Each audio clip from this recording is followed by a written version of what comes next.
नमस्कार, तेज हरियाणा पर आप सभी का हरियाणा के फटाफट 25 खबरों के बुलेटिन में आपका स्वागत है। तो चलिए दोस्तों, बिना कोई देरी शुरुआत करते हैं हरियाणा की सुबह सुबह की ताजा फटाफट अंदाज की 25 खबरों की। एक गुजारिश, यदि आपने अभी तक भी हमारे चैनल को सब्सक्राइब नहीं किया तो सबसे पहले सब्सक्राइब करने, बेल आइकन दबा दें ताकि रोजाना मिलने वाली हर खबर आप तक सबसे पहले पहुंच सके। तो चलिए बढ़ते हैं हरियाणा की पहली खबर की ओर।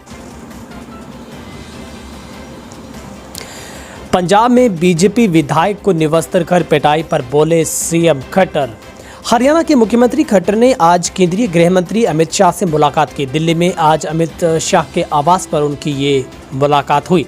सीएम ने कहा कि पंजाब की तरह नहीं, जहां कल एक बीजेपी विधायक की पिटाई की, उनको निवस्त्र किया, वहीं पुलिस खड़ी देखती रह गई। पंजाब की इस तरह की हरकत की निंदा करता हूं। दिल्ली में मुख्यमंत्री खट्टर का इस सप्ताह ये दूसरा दौरा है। 3 दिन पहले ही मुख्यमंत्री खट्टर ने दिल्ली गए थे और भाजपा के राष्ट्रीय अध्यक्ष जेपी नड्डा से मुलाकात की थी। अमित शाह से मुलाकात के बाद मुख्यमंत्री खट्टर ने कहा कि कोरोना के बढ़ते मामले, हरियाणा के बजट सेशन, किसान आंदोलन, फसल और खरीद के मुद्दों पर चर्चा हुई है। अमित शाह से सीएम खट्टर ने की मुलाकात, कई अहम बिंदुओं पर हुई चर्चा। हरियाणा के मुख्यमंत्री खट्टर ने गृह मंत्री अमित शाह से मुलाकात की और ये उनकी मुलाकात कई बिंदुओं पर अहम रही। जहां पर अमित शाह से मुलाकात के बाद मुख्यमंत्री ने बताया है कि कोरोना के बढ़ते मामलों को लेकर भी उनसे मुलाकात की गई। उन्होंने बताया कि किसान आंदोलन की हर रोज बदलती परिस्थितियों की जानकारी दी गई है। किसान आंदोलन में हमने हरियाणा में बहुत ही संयमित तरीके के साथ काम किया। झज्जर में खूनी वारदात। त्योहार पर घर आया था दिल्ली का गैस टीचर, 3 नकाबपोशों ने खेली गोलियों की होली। झज्जर जिले के गांव दुजाना में रविवार को एक युवक पर बाइक पर सवार होकर आए 3 अज्ञात नकाबपोश बदमाशों ने गोलियां बरसा दी। बताया जा रहा है कि होली के त्योहार पर गांव आया दिल्ली का ये गैस टीचर एक चिकन शॉप पर बैठा था। इसी बीच बदमाशों ने उस पर हमला कर दिया। शव को मोर्चरी में भिजवाते हुए पुलिस ने मामले की जाँच शुरू कर दिया। वहीं मृतक के घर पर रंगों के साथ मस्ती की जगह अब रुदन ही देखने को मिल रहा है। मामला जिले के गांव दुजाना का है, जहां पर मृतक युवक की पहचान अनिल के तौर पर हुई है। नजफगढ़ के एक सरकारी स्कूल में बतौर गैस टीचर वो लगा हुआ था और वहीं पर रहता था। होली पर वह अपने परिवार से मिलने गांव में आया था। रविवार को जब वो गांव के नजदीकी हाईवे पर एक चिकन शॉप पर बैठा था तो उसी दौरान बाइक पर सवार होकर 3 बदमाश आए। उन्होंने फायरिंग उन पर शुरू कर दी।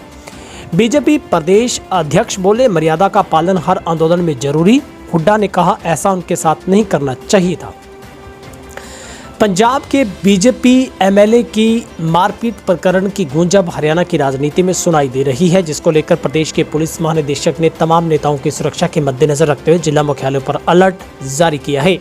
सूत्रों की माने तो कई नेताओं को भी आगाह किया गया है कि विवादित बयानों से बचे। हरियाणा में मुख्यमंत्री खट्टर और उप मुख्यमंत्री दुष्यंत चौटाला के अलावा कई मंत्रियों के कार्यक्रमों को किसानों के विरोध के कारण रद्द करना पड़ा। इस पूरे प्रकरण में किसान नेता योगेंद्र यादव का कहना है कि किसानों का गुस्सा समझ में आता है, लेकिन किसी से दुर्व्यवहार न करें। पुलिस सूत्रों का कहना है कि गठबंधन के नेताओं का अपने क्षेत्रों में निकलना मुश्किल इसलिए हो रहा है क्योंकि हरियाणा में जजपा और भाजपा की सरकार है। पंजाब विधायक मामले के बाद हरियाणा पुलिस महानिदेशक ने गठबंधन के नेताओं को सुरक्षा प्रदान करने के लिए जिला प्रशासन को जरूरी निर्देश दिए हैं। इसके अलावा हरियाणा का खुफिया विभाग भी पूरी तरह से सावधान है। गुरुग्राम में द्वारका एक्सप्रेसवे पर बड़ा हादसा। निर्माणाधीन फ्लाईओवर का 250 मीटर लंबा हिस्सा गिरा। गुरुग्राम में रविवार को इस वक्त होली के त्यौहार की सुबह खराब हो गई है, जब द्वारका एक्सप्रेसवे पर निर्माणाधीन फ्लाईओवर अचानक ढह गया। हादसे के करीब 25 मिनट बाद मौके पर पहुंची एम्बुलेंस से 2 लोगों को हॉस्पिटल पहुंचाया गया। वहीं कई और के मलबे में दबे होने की आशंका है। मौके पर बचाव दल और तमाम आला अधिकारी पहुंचे हैं और राहत कार्य शुरू है। जहां पर हादसा सुबह 7 बजे के करीब हुआ। जानकारी के अनुसार ये द्वारका एक्सप्रेसवे पर बनाए जा रहे फ्लाईओवर का लगभग 250 मीटर का लंबा हिस्सा अचानक आन गिरा। इससे 25 मिनट 7:45 पुलिस और एम्बुलेंस की गाड़ियां मौके पर पहुंची। आनन फानन में सीनियर अफसर और बचाव दल मौके पर पहुंचा है। डबल मर्डर लॉरेंस गैंग नहीं, बबिया गैंग का हाथ। सोशल मीडिया पर लिखी सॉरी, बेकसूर मारे गए। अंबाला में हुई गैंगवार में नए खुलासे हो रहे हैं। बबिया गैंग की पोस्ट ने पुलिस को असमंजस में डाल दिया है। बीते दिनों चंडीगढ़ नंबर की गाड़ी पर फायरिंग में पंजा राहुल नामक युवक मारे गए, जबकि निशाने पर जमानत पर आए हुए मनीष और मन्नी थे। गैंग की तरफ से एक पोस्ट साझा करते हुए इस घटना पर खेद प्रकट किया गया। बेकसूर मारे गए, हमें माफ कर दिया जाए। बता दें कि अंबाला की कालका चौक पर 25 मार्च को एक कार के आगे कार अड़ाकर कुछ बदमाशों ने अंधाधुंध गोलियां बरसाई और फरार हो गई। घटना में चंडीगढ़ नंबर की कार में पंजाब के मौली गांव के रहने वाले 32 वर्षीय राहुल और पंजा की मौत हो गई थी और 2 युवक इसमें बुरी तरह से घायल हुए थे। मिली जानकारी के अनुसार जुलाई 2019 में अम्बाला शहर जेल में लॉरेंस और भुप्पी राणा गैंग के गुर्गों ने बीच में जेल में खूनी संघर्ष हो गया था। दोनों ही पक्ष के लोग घायल हुए थे। यूरेनियम का पता लगाने के लिए हेलीकॉप्टर से सर्वेक्षण। नारनौल में भारत के परमाणु खनिज निदेशालय राजस्थान के करीब 15 व हरियाणा के 2 जिलों में यूरेनियम की तलाशने की संभावना में लगा है। AMG हैदराबाद परमाणु ऊर्जा विभाग की वह इकाई है जो देश के परमाणु खनिज संसाधनों की खोज करने का काम 6 दशक से कर रही है, जिसका स्वदेशी परमाणु कार्यक्रम में अहम योगदान है। राजस्थान में 15 जिलों से आने वाले नाथद्वारा, राजसमंद, सादरी, सोजत, मेवाड़, बिलवाड़ा सहित पिलानी क्षेत्र है। यहाँ 6 माह के लिए हेलीबोर्ड जियोलॉजिकल सर्वे का प्रस्ताव दिया गया है। राजस्थान के अलावा हरियाणा के भी 2 जिले महेंद्रगढ़ का नारनौल और भिवानी जिला का लोहारू एरिया को इस सर्वे में शामिल किया गया है। हरियाणा में किसानों ने कृषि कानूनों की प्रतियां व केंद्र सरकार का पुतला जलाकर मनाई होली।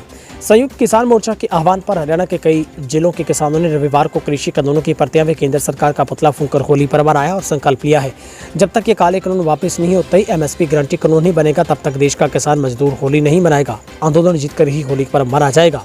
यमुनानगर में सहारनपुर अम्बाला नेशनल हाईवे पर गांव गंधोला के नजदीक स्थित टोल प्लाजा पर कृषि कानूनों की प्रतियां जलाकर होली पर्व मनाया। उन्होंने मौके पर जमकर प्रदर्शन किया। केंद्र व प्रदेश सरकार के खिलाफ नारेबाजी की। प्रदर्शनकारियों ने केंद्र सरकार से कृषि के लिए बनाए गए तीनों कानूनों को तुरंत वापस ले जाने की मांग की है। अखाड़े में कुश्ती सीखने गई किशोरी से कोच ने किया दुष्कर्म। जींद के सदर थाना इलाके के गांव में कुश्ती सीख रही खिलाड़ी के साथ कोच द्वारा राजकीय स्कूल में दुष्कर्म करने का मामला सामने आया है। महिला थाना पुलिस ने पीड़ित के पिता की शिकायत पर कोच के खिलाफ दुष्कर्म व 6 पोस्को एक्ट समेत विभिन्न धाराओं के तहत मामला दर्ज किया है। पुलिस मामले की जांच कर रही है। सदर थाना इलाके के रहने वाले एक व्यक्ति ने पुलिस को दी शिकायत में बताया कि उसकी 14 वर्षीय बेटी 8वीं कक्षा की छात्रा है और गांव के राजकीय स्कूल में बने अखाड़े में कुश्ती के दांव सीखने जाती है। वहां पर गांव का ही एक कुश्ती का प्रशिक्षण देता कोच है। गत दिवस दोपहर बाद उसकी बेटी अखाड़े में कुश्ती सीखने गई हुई थी। उसी दौरान प्रशिक्षण दे रहे कोच उसकी बेटी को स्कूल के कमरे में ले गया और उसकी बेटी के साथ दुष्कर्म किया। केंद्रीय कृषि कानूनों को निरस्त करवाने की मांग को लेकर 4 महीनों से दिल्ली के दहलीज पर आंदोलनरत किसानों ने ऐलान किया है कि वे किसी भी सूरत में आंदोलन को कमजोर नहीं होने देंगे। भारत की 540 जथेबंदियों ने इस मोर्चे से जुड़ी हुई हैं। किसानों का यह आंदोलन पूरे संसार में सम्मान पा रहे हैं। इससे चौतरफा समर्थन मिल रहा है। किसान नेताओं ने कहा है कि सरकार आंदोलन को जितना लंबा खींचेगी उसी उतना दबाव बनेगा, इसलिए हमें इसी आंदोलन को शांतिपूर्ण तरीके से आगे बढ़ाना है। बता दें कि तीनों कृषि कानूनों के विरोध में दिल्ली की सीमाओं पर 4 महीने से किसान आंदोलनरत हैं। किसान नेताओं व सरकार के बीच 11वें दौर की वार्ता के बावजूद भी समाधान नहीं निकल पाया। 22 जनवरी के बाद से सरकार के साथ बातचीत का दौर बंद है। प्राइवेट स्कूल के अध्यापक ने परीक्षा में ड्यूटी नहीं दी तो स्कूल के प्रति टीचर 5,000 का लगेगा जुर्माना। हरियाणा विद्यालय शिक्षा बोर्ड की 10वीं और 12वीं की कक्षाओं की परीक्षा में इस बार भी निजी विद्यालयों के स्टाफ की ड्यूटी लगाई जाएगी। ये निर्देश हाल ही में बोर्ड की ओर से दिए गए हैं। साथ ही ये कहा गया है कि बोर्ड परीक्षाओं में ड्यूटी देने वाले स्टाफ को कार्यभार मुक्त किए जाने के निर्देश भी बोर्ड की ओर से दिए गए हैं। हिदायत भी दी गई कि जिस भी विद्यालय से नियुक्त अध्यापक अगर निर्देशों का पालन नहीं करते तो प्रति अध्यापक 5,000 रुपये का जुर्माना लगाया जाएगा।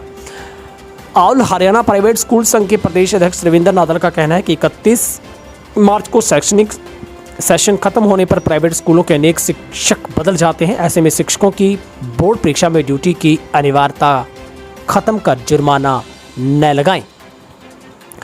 मोबाइल फोन गुम होने से निराश लोगों को होली का तोहफा देते हुए जिला फतेहाबाद ने उनके मोबाइल फोन बरामद कर उन्हें लौटाए हैं। पुलिस अधीक्षक राजेश कुमार ने अपने कार्यकाल में इन 20 लोगों को उनके मोबाइल फोन सौंपे।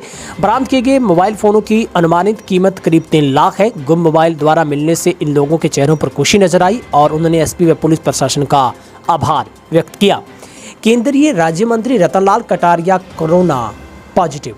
हरियाणा में कोरोना ने फिर से रफ्तार पकड़ ली है। नए केसों के साथ ही मौतों की संख्या लगातार बढ़ रही है। प्रदेश के कई बड़े अधिकारी भी इसकी चपेट में आ चुके हैं। इसी बीच अब केंद्रीय राज्य मंत्री व अम्बाला सांसद रतनलाल कटारिया भी इसकी चपेट में आ गए हैं। उन्होंने कोरोना रिपोर्ट पॉजिटिव मिली है। अभी गुरुग्राम में मेदांता हॉस्पिटल में भर्ती करवाए गए हैं, जहां पर उन्होंने ट्वीट कर लिखा है, मेरी कोरोना रिपोर्ट पॉजिटिव आई है, मैं ठीक हूँ, डॉक्टर्स की निगरानी में मेदांता हॉस्पिटल में हूँ। आप लोग गत कुछ दिनों से मेरे निकट संपर्क में आए, कृपया अपनी सावधानी बरतें और जाँच करवाएं।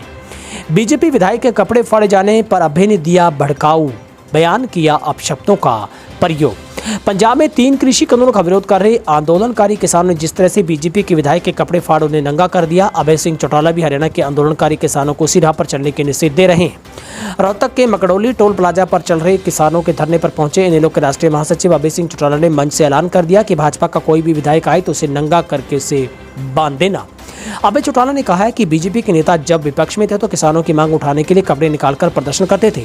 उन्होंने विधानसभा में ये कहा था कि अब लोग उनके कपड़े उतारना शुरू कर देंगे। ऐसा ही पंजाब में भाजपा के विधायक के साथ देखने को मिला है। उन्होंने तो मकड़ोली टोल प्लाजा पर किसान धरने के मंच पर ऐलान कर दिया था कि भाजपा का कोई भी नेता हो तो उसे नंगा कर पोल से बांध देना। चोरी व स्नैचिंग की वारदातों को अंजाम देने वाले 3 आरोपी गिरफ्तार, 12 मोटरसाइकिल, 1 स्कूटी बरामद। रोहतक पुलिस की एवीटी एंटी व्हीकल्स सेफ्ट टीम ने मोटरसाइकिल चोरी व स्नैचिंग मामले में 3 आरोपियों को काबू किया है। ये तीनों शहर में मोटरसाइकिल चोरी की वारदातों को अंजाम देते थे, जिससे पुलिस के लिए काफी मुश्किल हो रही थी। इनकी गिरफ्तारी के बाद पुलिस ने राहत की सांस ली है। पुलिस ने तीनों को कोर्ट में पेश कर 12 मोटरसाइकिल व 1 स्कूटी के साथ एक महिला का पर्स भी बरामद किया है। पैसे दोगुना करने का झांसा देकर लोगों को लूटने वाले गिरोह का पर्दाफाश, 4 काबू। सिरसा पुलिस ने लोगों के पैसे दुगनी तुगनी करने का लालच देकर ठगने का गिरोह का पर्दाफाश किया है। पुलिस ने इस मामले में 4 आरोपियों को काबू किया है और उनसे ठगी की राशि भी बरामद की है। पुलिस के अनुसार इस गिरोह में लगभग 7 से 8 लोग हैं जो आम लोगों को पैसा दोगुना करने का लालच देकर उनके पैसे मंगवा लेते हैं। फिर उनके ही बाकी साथी पुलिस की वर्दी में वहां पहुंच जाते थे, जिसे देखकर पीड़ित व्यक्ति डरकर भाग जाता था। इस प्रकार ये लोग ठगी को अंजाम देते थे। बिजली विभाग को खुली चेतावनी, गांव में कोई भी कर्मचारी न आए वरना खुद होंगे जिम्मेवार। टोहाना के गांव नांगला में ग्रामीणों ने आज बिजली विभाग मुर्दाबाद के नारे लगाए। उनका कहना है कि बिजली विभाग के कर्मचारी उनके गांव में आकर ग्रामीणों को परेशान कर रहे हैं। जब बिजली विभाग के कर्मचारी उनके गांव में आते हैं तो इनकी सूचना स्थानीय सरपंच को नहीं दी जाती, जिसको लेकर उनमें रोष है। उन्होंने कहा कि दिल्ली में किसान 3 कृषि कानूनों को रद्द करवाने की मांग को लेकर धरने पर है। ऐसे में जब तक उनकी मांग नहीं मानी जाती तब तक उनका प्रशासन से बहिष्कार रहेगा। उन्होंने सख्त चेतावनी दी कि बिजली विभाग के कर्मचारी उनके गांव में प्रवेश न करें, वरना किसी भी तरह से कोई घटना होती है तो इसके जिम्मेवार खुद होंगे। इसको लेकर ग्रामीणों ने आज सोशल मीडिया पर एक वीडियो भी जारी किया है। गाड़ी नंबरों की आई नई सीरीज, 5 लाख में बिकेगा नंबर।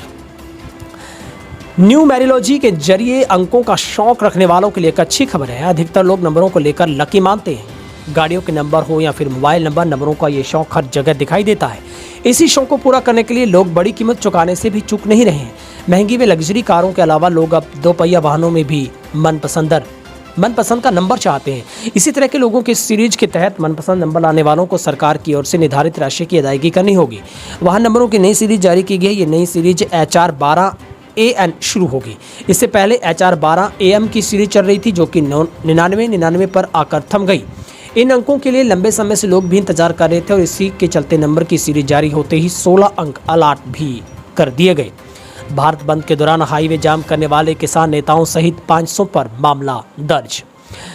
देशव्यापी भारत बंद के दौरान 26 मार्च को पलवल में आंदोलनकारी किसानों द्वारा नेशनल हाईवे 19 जाम करने पर पलवल पुलिस ने 16 नामजद और 400 से 500 अन्य किसानों के खिलाफ आपराधिक मुकदमा दर्ज किया है। हालांकि अभी किसी की गिरफ्तारी नहीं हुई है। बता दें कि संयुक्त किसान मोर्चा के आह्वान पर पलवल में किसान नेताओं ने नेशनल हाईवे को करीब 4 घंटे के लिए जाम किया था। पुलिस ने अब नेशनल हाईवे जाम करने के आरोप में कुछ नामजद किसान नेता व अन्य किसानों के खिलाफ national highway act 8B 148 149 86 188 283 353 IPC के तहत मुकदमा नंबर 76 दर्ज किया है। तेज रफ्तार कार ने बाइक को मारी टक्कर, एक युवक की मौत। झज्जर के गांव दरोली के पास एक सड़क हादसे में बाइक सवार युवक की मौत हो गई। हादसा कार की टक्कर लगने की वजह से हादसे में 2 अन्य लोग गंभीर रूप से चोटें आई हैं, घायल हुए हैं, जिन्हें उपचार के लिए झज्जर के नागरिक हॉस्पिटल में भर्ती करवाया गया। मृतक की पहचान रेवाड़ी जिले के गांव कन्नड़वास निवासी रोहित के तौर पर हुई है और परिजनों के अनुसार रोहित खेतीबाड़ी का काम करता था। परिजनों का कहना है कि रोहित अपनी बाइक पर कुछ सामान लेने के लिए बेरी आया हुआ था। सामान लेकर वापस अपने गांव लौट रहा था कि उसी दौरान गांव सुबाना के नजदीक 2 लोगों ने लिफ्ट मांगी। रोहित ने उन्हें बाइक पर बैठा लिया। गांव जटवाड़ा के पास पहुंचे तो एक तेज रफ्तार कार ने रोहित की बाइक को टक्कर मार दी।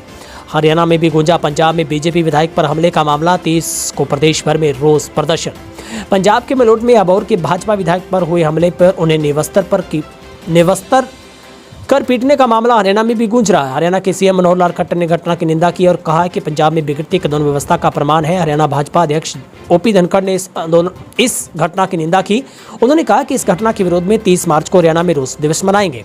OP धनखड़ ने कहा कि पंजाब में बीजेपी विधायक अरुण नारंग के साथ जो घटनाक्रम हुआ वह बेहद निंदनीय है। मर्यादा की हदें पार हो गई हैं। पंजाब मर्यादा के लिए जाना जाता है, ऐसे में सरकार का जिम्मेदारी लेना चाहिए, कार्रवाई होनी चाहिए। इस घटना के विरोध में 30 मार्च को प्रदेश भर में रोष दिवस के रूप में मनाएंगे। भाजपा प्रदेश के सभी जिलों में विरोध प्रदर्शन करेगी। राजा नाहर सिंह स्टेडियम के समीप बन रहे देश के पहले पैरा भवन का निर्माण कार्य अंतिम चरणों में चल रहा है। 3 महीनों से पूरा बनाकर तैयार होने की उम्मीद है। यहां पर पैरा खिलाड़ियों के हिसाब से खेल सुविधाएं होगी। इसके अलावा पैरा खिलाड़ियों का पूरा रिकॉर्ड भी इसी भवन में रखा जाएगा। पैरा भवन का निर्माण PWD 4.15 करोड़ रुपए की लागत से करवा रहा है। पैरा खिलाड़ियों को उत्थान के लिए वर्ष 2018 में प्रदेश सरकार ने पैरा भवन बनाने की घोषणा की थी। 2 वर्ष पूर्व भवन का निर्माण कार्य शुरू हो गया था, लेकिन पिछले वर्ष कोरोना संक्रमण की वजह से बंद हुआ। लेकिन अब भवन का निर्माण तेजी से चल रहा है। 2.5 से 3 महीने का काम पूरा हो जाएगा। खेल अधिकारी के अनुसार 90% कार्य पूरा हो गया है। प्रदेश सरकार को 85 लाख रुपए का भुगतान PWD को करना शेष रह गया है। फतेहाबाद जिले में कोरोना की दूसरी लहर शुरू। रविवार को 11 विद्यार्थियों सहित 25 नए मामले कोरोना पॉजिटिव। जिले में कोरोना की दूसरी लहर शुरू हो गई है। किसी पहली लहर का जिलावासियों ने सामना कर लिया, लेकिन दूसरी लहर से फिर से परेशानी करने लग गई है। पिछले साल जब कोरोना आया तो लोग अधिक नियमों का पालन करते, लेकिन अब ऐसा कुछ नहीं है। बाजार में भीड़ बढ़ रही है, लोग मास्क नहीं लगा रहे हैं। बेशक जिला प्रशासन ने आदेश जारी कर दिया बिना मास्क के किसी की एंट्री नहीं होगी, लेकिन ऐसा कुछ नहीं है। अधिकारी खुद मास्क नहीं लगा रहे हैं। पिछले 10 दिनों से जिले में हर दिन 20 से अधिक मरीज आ रहे हैं। पहली लहर में सबसे अधिक शहरवासी कोरोना पॉजिटिव थे, लेकिन इस बार ग्रामीण अधिक पॉजिटिव हो रहे हैं।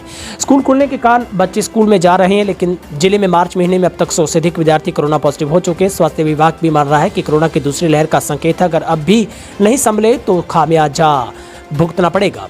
जिले में लगातार कोरोना के मरीज बढ़ रहे हैं। रविवार को 25 नए केस आए हैं, जिनमें से 11 विद्यार्थी शामिल हैं। फतेहाबाद से 2, टोहाना 5, बड़ाईखेड़ा से 2, भुन्ना के सरकारी स्कूल के 2 विद्यार्थी कोरोना पॉजिटिव आए हैं। रविवार को 11 लोगों ने कोरोना का मात भी दी है, लेकिन मरीज बढ़ने के कारण स्वास्थ्य विभाग की परेशानी बढ़ रही है। कोरोना के 330 नए केस आ गए हैं।